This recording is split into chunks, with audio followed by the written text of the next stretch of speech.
Hey, and welcome to WTV. I'm Dave Irish. And I'm Amanda Gallagher. Now, over the past couple months, our news team has been working hard to make WTV better than ever. That's right.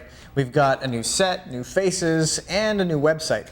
All so we can connect with you, your city, and your stories. Every day, our team scours Twitter, Facebook, Instagram, and Vine. We listen to what you're talking about so we can tell the stories you want to hear. You can also interact with us during the show. Tweet or Facebook us at WTV Media or connect with us on our website. Now coming up, we've got a lot of great stories to share with you, but first, here's Kaya Sparks with this week's news. Thanks, Amanda and Dave. These days, staying connected is more important than ever. That's why Regional Council is considering free Wi-Fi throughout the city. The potential $50 million project will bring free Wi-Fi to the public in Halifax and Dartmouth. The goal is to help encourage people to use and enjoy downtown public spaces and support Halifax's reputation as a forward-thinking city. If the proposal is approved, Wi-Fi services will be available by summer 2015. Women in business are finding new ways to support each other. The first ever Women in Business Halifax Trade Show will take place this Saturday. Organizers hope to raise the profiles of women who are business owners. Over 700 professional and entrepreneurial members are using the trade show as a resource to develop relationships with other women in business and meet potential clients and customers. 60 vendors will be taking part in the event. It will be held at the Dartmouth Sportsplex this Saturday at 10 a.m. A month-long photography festival is wrapping up tomorrow in the city. Photopolis showcases photos from local and international visual artists. Local photographer Steve Farmer says the festival provides an important lens for viewing the world. What I'm really happy with Photopolis is that it shows many different ways of photographing things. A way of everybody has their own individual talent of expressing themselves photographically. Exhibits include archival prints, identity politics, and social documentary. The final event tomorrow is a screening of a documentary called Everybody Street, directed by Cheryl Dunn. Organizers of the Halifax Pop Explosion are calling this year's event record-breaking. The music festival took place last week, and organizers say they had the biggest turnout since it started 22 years ago. Executive Director James Boyle says they haven't done their final tally yet, but the new all-ages shows plays a big part in attracting more people this year. More than 100 musicians took part in the Halifax Pop Explosion. This is the biggest music festival in Atlantic Canada. The annual Halloween Cat Show attracted hundreds of people this year, and if you're a cat lover, this show is perfect for the season. The Maritime Hall at the Forum was a cat lover's heaven over the weekend. Rare cat breeds were on display. There was even a special Halloween black cat competition. This cat show has been hosted by the Canadian Cat Association for the last 6 years. For most people, the show's main event is the cat costume contest, but the contest is more about than And then the people themselves are also judged in a cat costume class. Well, in their own human costume. Sometimes they do it with their cat, so the cat is like their prop. Over 90 owners entered their cats in the contest. Around 20 competitors actually showed up. Shortage though, they're already grooming future competitors. And that's your news. Let's check back in with Amanda and Dave. Seeing all those people and their kitties in costume makes me wonder what all of you at home are doing for Halloween. Yeah, you should Facebook or tweet us your costume pics or your Halloween plans. Now it's time for a break. Don't go away.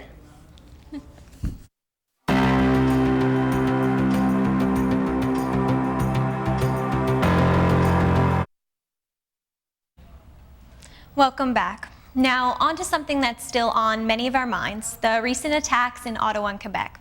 WTV's Artan Abazi spoke to some local Muslims who are worried that their religion is being unfairly blamed for the violence.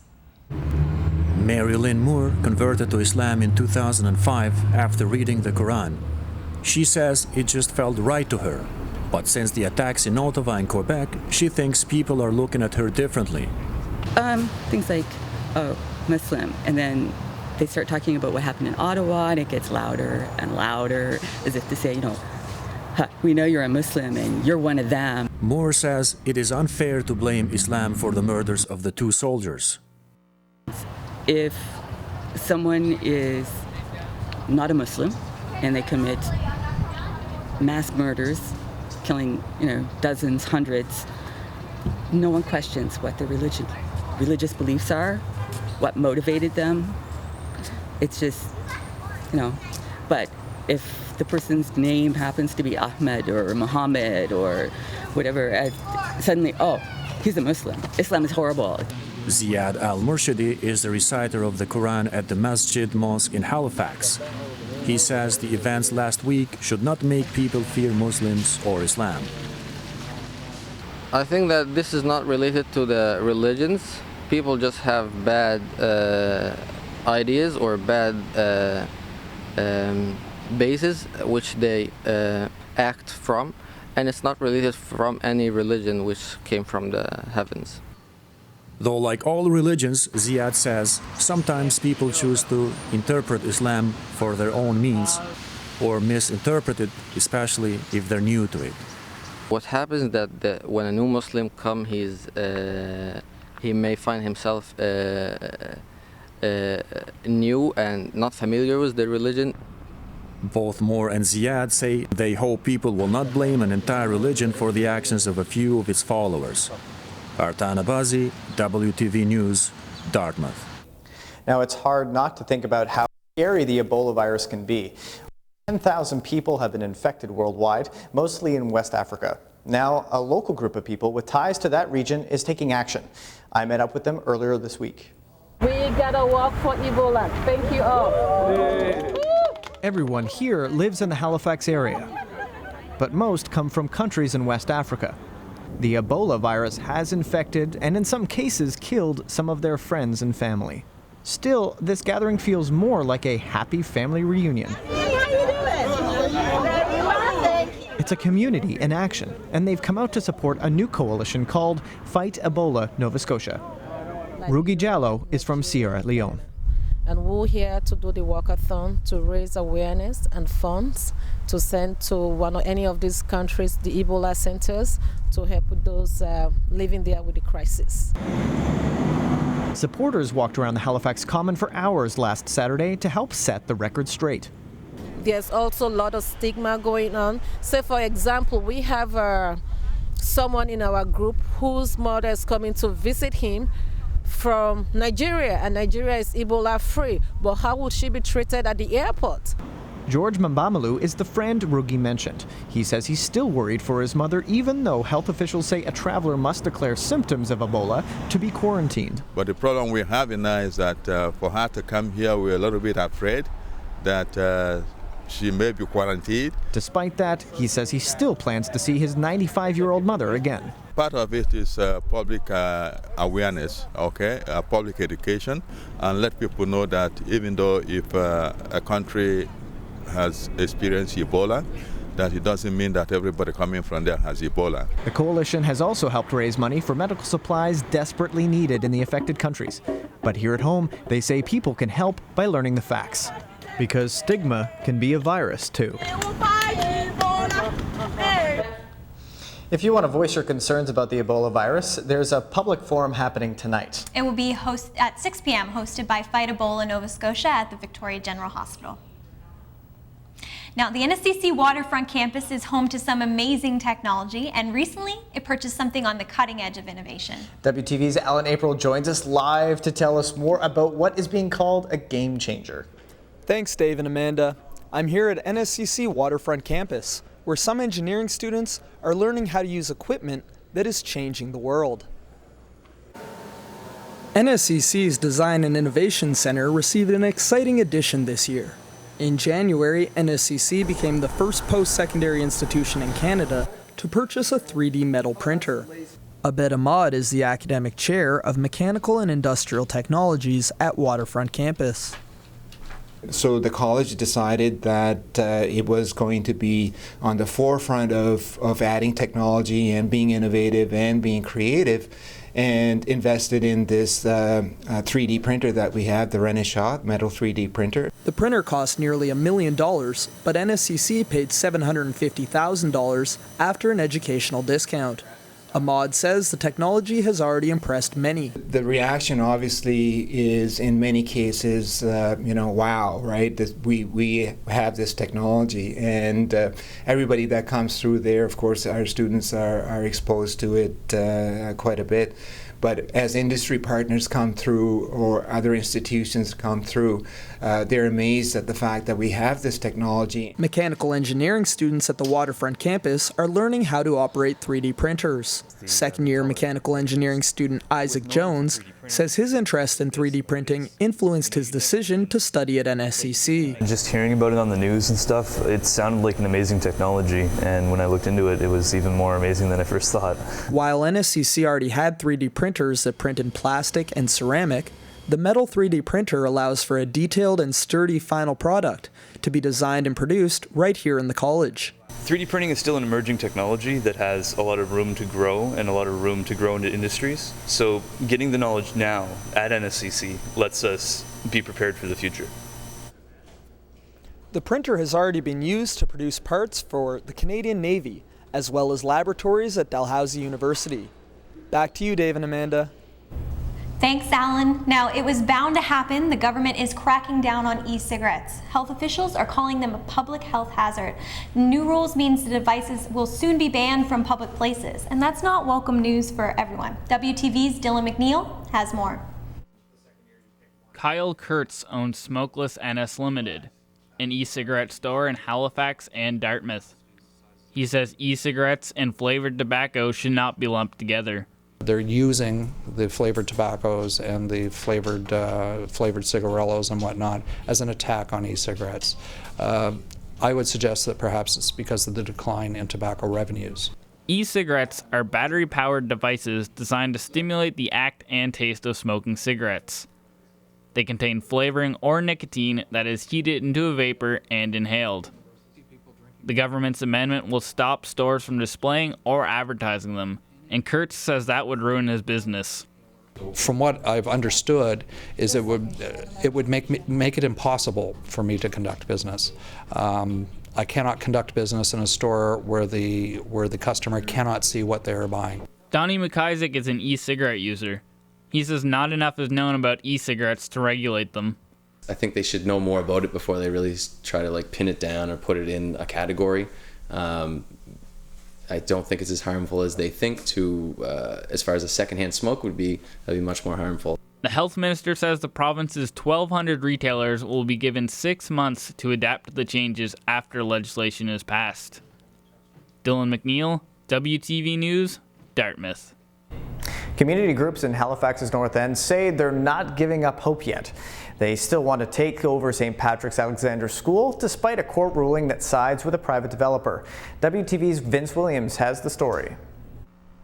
Dr. Margaret Casey, a board member with the North Central Community Council, says even though the court ruled in favor of Johnno Developments, a private development company, the community is focused on their original goal. We're determined to not lose the vision that has emerged from our 2 years of work. This school has been a landmark in the community for more than 3 decades.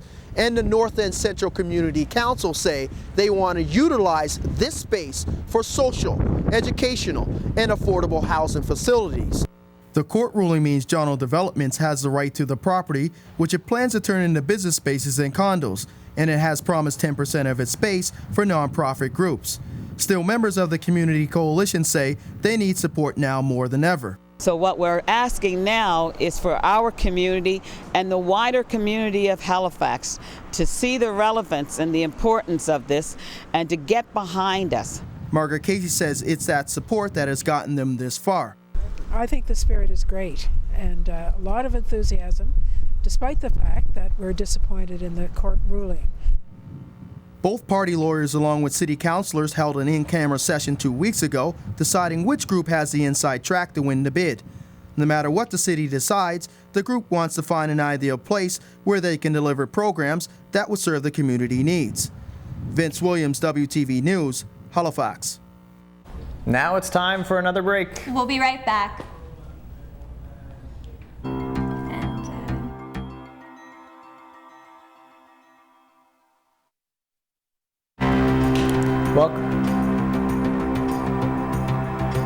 Welcome back. I love the fall. You know, there's so much to do. What have we got? We've got Halcon, Pop Explosion, Photopolis. Take your pick. Yeah, I actually got to check out a really cool event this week, which was all about celebrating bike culture in Dartmouth, and it's thriving in the city. So check it out. It was the first ever show and shine. And even though the sun didn't shine, cyclists and bike lovers came together to showcase their rides, swap parts, and to have a little fun test driving both new and vintage bikes. The event was organized by local repair and rental shop, The Bike Peddler. Shop owner Mark Ricard says that cycling promotes a healthy lifestyle and is good for the environment. It has very little damage to the body, so it's suitable for all ages, all fitness groups. The other thing is that it's becoming more and more important to find alternative forms of transportation.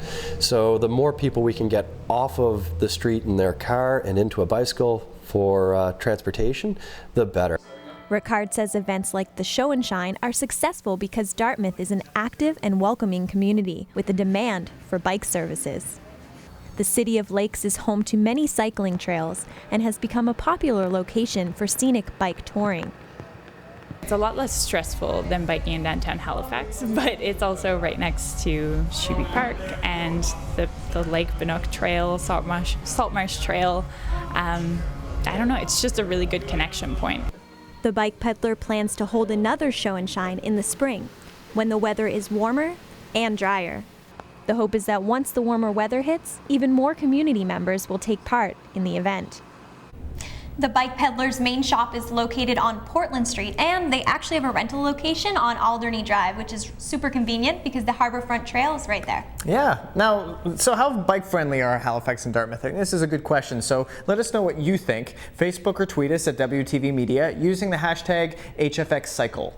Yes, and a new art exhibit at NASCAD is challenging people to think about what it means to be Canadian. And WTV's Alex Kronstein has the story. This project began as a collaboration between Merle Harley and Elise Moyer, the exhibit curators. We started building this book called CanCon Volume 1 based on ideas of Canadiana and different experiences we've had of being Canadian. And then the rest of the show we opened it up to other people and gave different perspectives on what it meant to be Canadian to them.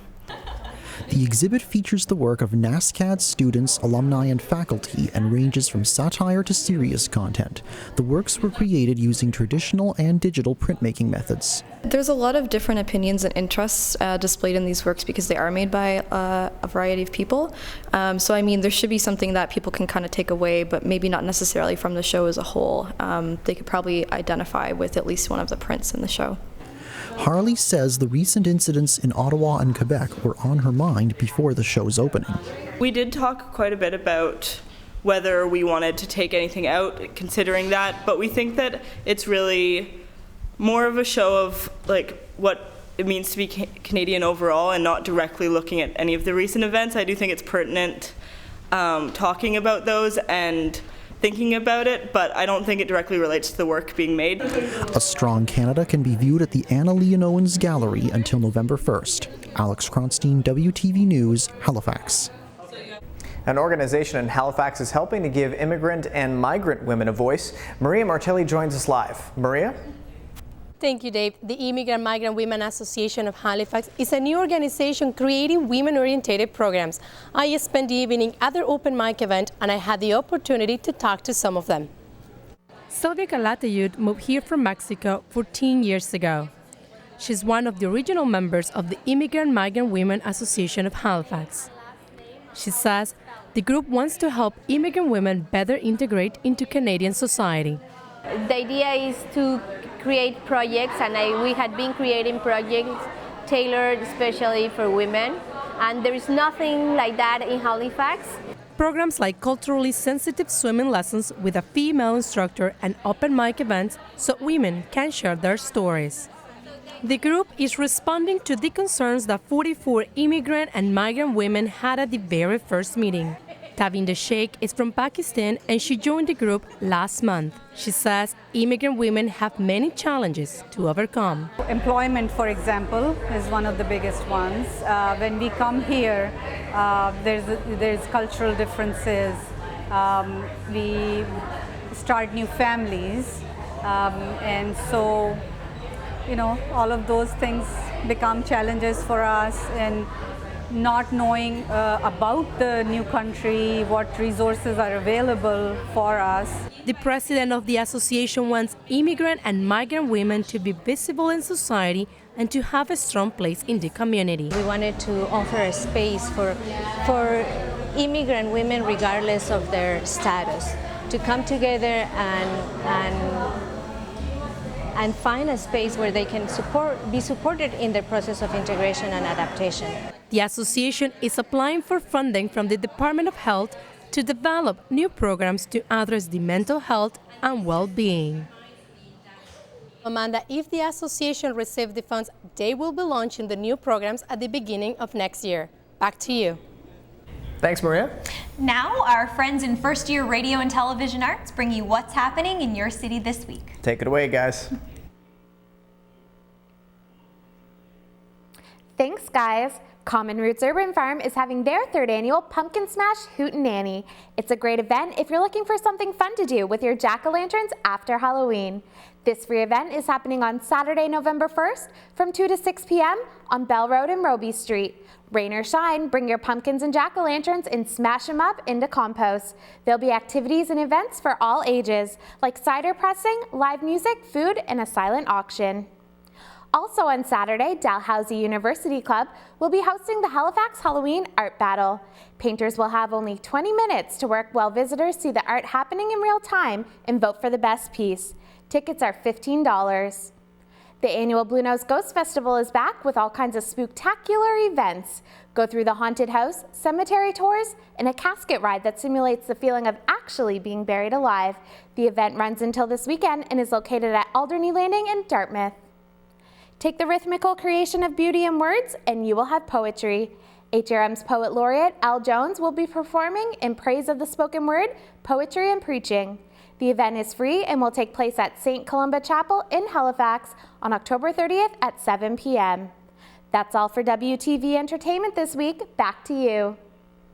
That's great. So it looks like there's a lot of good stuff happening in the city this weekend. Yeah, and something else that's good is a group that helps students dress for success. It's called Career Closet, and it's in schools all over North America. Yeah, no, it's been around for a while, but it's new to NSCC. Career Closet helps students get the clothing they need to be professional when entering the workforce. It started this past week at NSCC by Sarah Densmore, a second-year business student. She says it was clear to her that there is a need for students to have cheaper access to professional clothing. Obviously here at NSCC we have a really strong presence for students in the industrial arts, in the lab tech, in business. So I would imagine that any career closet would be tailored to whatever that campus or university offers. There have been a number of successful career closets at other schools in both Canada and the USA. However, this is the first one held at NSCC. The prices are cheap and reasonable for a student's budget, something that Densmore says is important. And obviously when students come back to school post-secondary, you know, they're not working full-time, they're living on student loans or they're working part-time. So to go out and buy yourself a closet of business-appropriate clothes, the money may not be there to purchase those items. Career Closet is just one more way of making student life more affordable. While this is NSCC's first Career Closet event, Densmore says that there are more planned for the rest of the year on the last Tuesday of every month until March. Emily McPhail, WTV, Dartmouth. Well, we hope you enjoyed our show. Now, it's been fun sharing your stories, and we hope you'll connect with us if you have any ideas or suggestions. So check us out on Facebook or tweet us at WTV Media, or you can leave us a comment on our website. And tomorrow is Halloween, and I'm super excited because the WTV team is holding our first annual grown-up flashlight tag. I still don't know what that means. It's tag with flashlights. Right, and we're grown-ups. Exactly. Well, whatever you choose to do, have fun, stay safe, and happy Halloween. And we'll be back next week. Have a good one.